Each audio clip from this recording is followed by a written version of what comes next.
Islamabad high court ने cipher case में chairman PTI की दरखास्त जमानत की इन कैमरा समाअत की दरखास्त पर फैसला महफूज कर लिया। चीफ जस्टिस सामिर फारूक ने रिमार्क्स दिए हैं कि केस की लाइव स्ट्रीमिंग होगी और जरूर होगी। आपको अपडेट कर रहे हैं कि साइफर केस दरखास्त जमानत की इन कैमरा समाअत की दरखास्त पर फैसला महफूज कर लिया गया है। तफसीलात जान लेते हैं डॉन न्यूज़ के नुमाइंदे उमर मेहताब बर्नी से। उमर बर्नी, क्या पेशरफ सामने आई है, अपडेट कीजिएगा।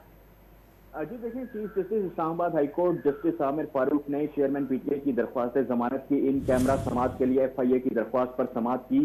चीफ जस्टिस ने प्रोसिक्यूटर को दलाइल देने की हिदायत करते हुए रिमार्क्स दिए कि ट्रायल का मामला अलग है। क्या जमानत की दरख्वास्त की समाअत भी जो है वो इन कैमरा हो सकती है। स्पेशल प्रोसिक्यूटर खावर ने मौका अपनाया कि ऑफिसर सीक्रेट एक्ट के तहत ट्रायल को पब्लिक नहीं किया जा सकता। दरख्वास्त जमानत पर समाअत भी इन कैमरा की जा सकती है।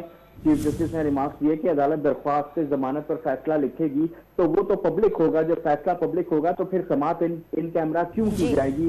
साइफर से मुतल्लिक कोई कोड ऑफ कंडक्ट या एसओपी है तो बता दें। प्रोसिक्यूटर शाह खावर ने बताया कि सदर वजीर आजम, आर्मी चीफ और DGISI को साइफर कॉपी भेजी जाती है जिसे बाद में खत्म कर दिया जाता है। ताहम असल साइफर दफ्तर खारजा में मौजूद रहता है। चेयरमैन पीटीआई के वकील ने मुखालिफत करते हुए दरख्वास्त को मुतजाद करार दिया।